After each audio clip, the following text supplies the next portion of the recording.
तो स्वागत है आप सब लोगों का हमारे इस YouTube चैनल में। मेरा नाम है रोहित लगस और आज इस वीडियो में हम लोग बात करने वाले हैं कि आने वाला जो वीक आने वाला है उसमें क्या क्या हो सकता है, बाज़ार कैसा रहेगा, क्या इंपॉर्टेंट फैक्टर्स है जो इफ़ेक्ट डालेंगे स्टॉक मार्केट पर। और अगर पिछले हफ्ते की मैं बात करूं तो शुरुआत काफ़ी अच्छी देखने के लिए मिली थी मंडे ट्यूसडे वेडनेसडे के दिन, पर फ्राइडे आते आते लगभग हमें बहुत अच्छी गिरावट देखने के लिए मिली। लगभग 1.03% से हमें 12 अप्रैल को गिरावट देखने के लिए मिली। निफ्टी 50 में अब 22,519.40 पे ट्रेड कर रहा है निफ्टी 50। वही बैंक निफ्टी की बात करूँ तो 0.86% डाउन देखने के लिए मिला। लगभग 422 पॉइंट्स नीचे बैंक निफ्टी देखने के लिए मिला। इसकी अगर मेन वजह की बात करूँ तो वो आगे इस वीडियो में मैं आप लोगों से उसके ऊपर बात करूंगा। अगर मैं बात करूं आने वाले वीक की तो क्या इंपॉर्टेंट फैक्टर्स हो सकते हैं जो यहाँ पे बहुत ज़्यादा इफेक्ट डाल सकते हैं स्टॉक मार्केट पे, तो वो कुछ Q4 अर्निंग्स होंगी, चाइना की जीडीपी का रिपोर्ट आने वाला है, ऑयल प्राइसेस भी यहाँ पे बहुत बड़े की फैक्टर रहने वाले हैं। उसके बाद हमारा लोकसभा इलेक्शन भी आ रहा है इसी वीक, जो आखिरी दिन है इस वीक का, उसी दिन हमें इलेक्शन भी देखने के लिए मिलने वाले हैं। तो मतलब वॉलेटाइल रहेगा मार्केट, वॉलेटिलिटी काफ़ी अच्छी यहाँ पे देखने के लिए मिल सकती है इस वीक में। इस वीडियो को आप एंड तक ज़रूर देखना, बहुत इन्फॉर्मेटिव ये वीडियो होने वाला है। हमने काफ़ी अलग अलग पर्सपेक्टिव से इस वीक को देखने की कोशिश करेंगे और काफ़ी सीपीआई डाटा, इन्फ्लेशन डाटा वो भी मैंने आप लोगों के लिए प्रोवाइड किया, तो इस वीडियो को आप एंड तक ज़रूर देखना।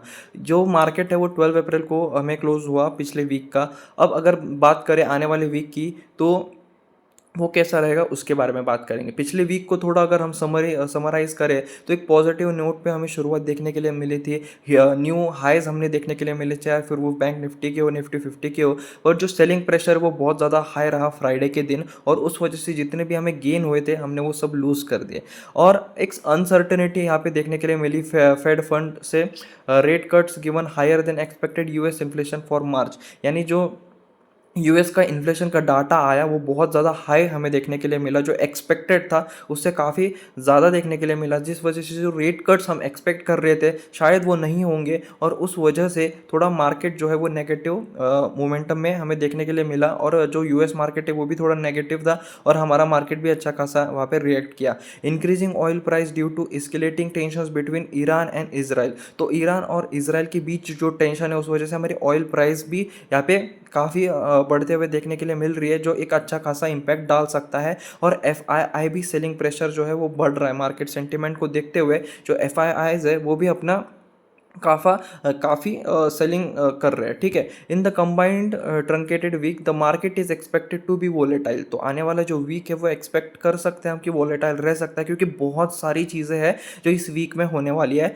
जो सबसे ज़्यादा फोकस रहेगा वो फाइनेंशियल 24 क्वार्टर अर्निंग्स का होगा, जो अलग अलग कंपनीज यहाँ पे पब्लिश करेंगी इस वीक। काफ़ी ज़्यादा Q4 हमें आंकड़े देखने के लिए मिलने वाले हैं। फिर जो जियो पॉलिटिकल टेंशन है, जैसे कि मैंने बात की ईरान इसराइल की, उसके बाद चाइना का जीडीपी डाटा हमें देखने के लिए मिलने वाला है, और हमारे जनरल इलेक्शन भी शुरू होने वाला है। तो बहुत सारी चीज़ें हैं जिसके ऊपर मार्केट रहेगा, तो ये काफ़ी वॉलेटाइल मार्केट हो सकता है स्विंग ट्रेडर्स के लिए। तो ये काफ़ी मतलब once in a blue moon type ये सिचुएशन यहाँ पे देखने के लिए मिल सकती है, क्योंकि बहुत सारी चीज़ें हैं जो इम्पैक्ट करने वाली है आज मतलब इस वीक मार्केट में।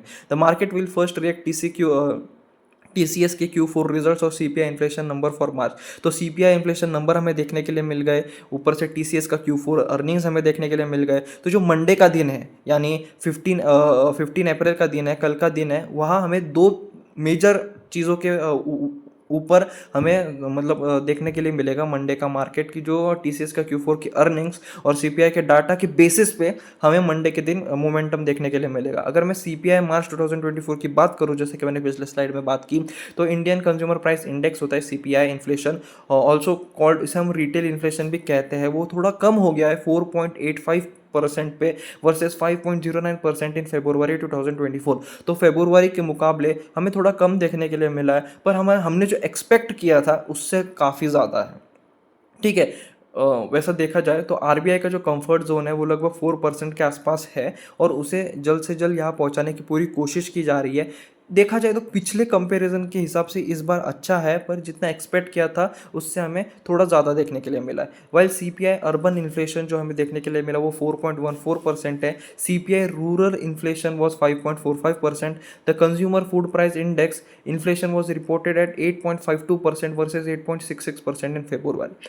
तो देखा जाए तो इन्फ्लेशन थोड़ा कम देखने के लिए मिल रहा है। हम अगर फेब्रुआरी से कंपेयर करें, फेब्रुआरी के डाटा से कंपेयर करें, तो मार्च में हमें इन्फ्लेशन थोड़ा कम देखने के लिए मिला है, पर हम जितनी तेज़ी से एक्सपेक्ट कर रहे हैं ना ये कम हो, उतनी तेज़ी से ये हो नहीं रहा है।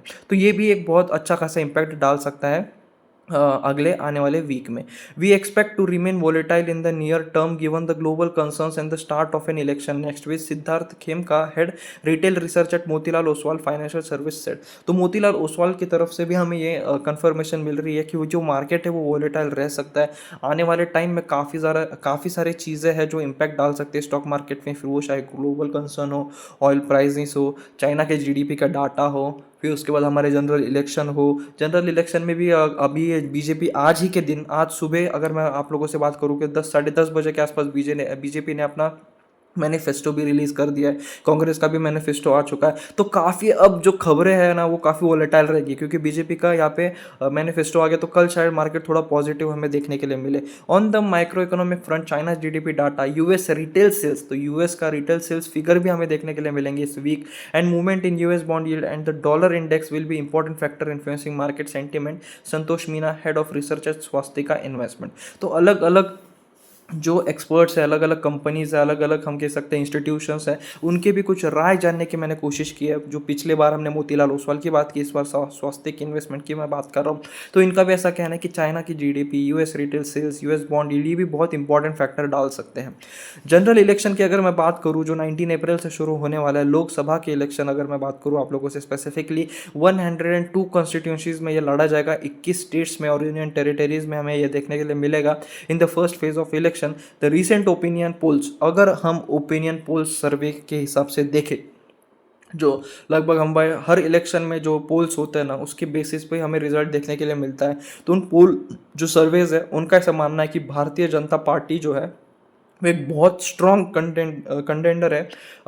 अपने मतलब बहुत ज़्यादा हाई चांसेस है कि वो अपना third term likely to be in power at the centre for the third term, यानी ये इलेक्शन भी शायद बीजेपी जीत सकता है, ऐसा पे हमारे पोल्स का मानना है। और वो काफ़ी ज़्यादा श्योर भी लग रहे हैं। और वही है क्योंकि ऑपोजिशन इतना ज़्यादा स्ट्रॉन्ग फिलहाल दिख नहीं रहा है, जिस वजह से जो रूलिंग पार्टी है वो काफ़ी ज़्यादा स्ट्रॉन्ग फील कर रही है। और बीजेपी का मैनिफेस्टो भी हमें देखने के लिए मिला है, तो उस वजह से शायद यहाँ पे चांसेस है कि मतलब सिर्फ मैनिफेस्टो लाया उस वजह से चांसेस नहीं है, पर बीजेपी का आने के चांसेस पहले से काफ़ी हाई लग रहा है। और उसका मैनिफेस्टो आने के बाद जो आने वाला वीक है हमारा वो काफ़ी ज़्यादा पॉजिटिव रहने की उम्मीद है, अगर हम सिर्फ जनरल इलेक्शन को मद्देनजर रखें। WPI इन्फ्लेशन नंबर की बात करूँ तो 15 अप्रैल को हमें ये देखने के लिए मिलने वाला है। While bank loan and deposit growth fortnight end April 5 and foreign exchange reserve for the week end 12 April will release on 19 April.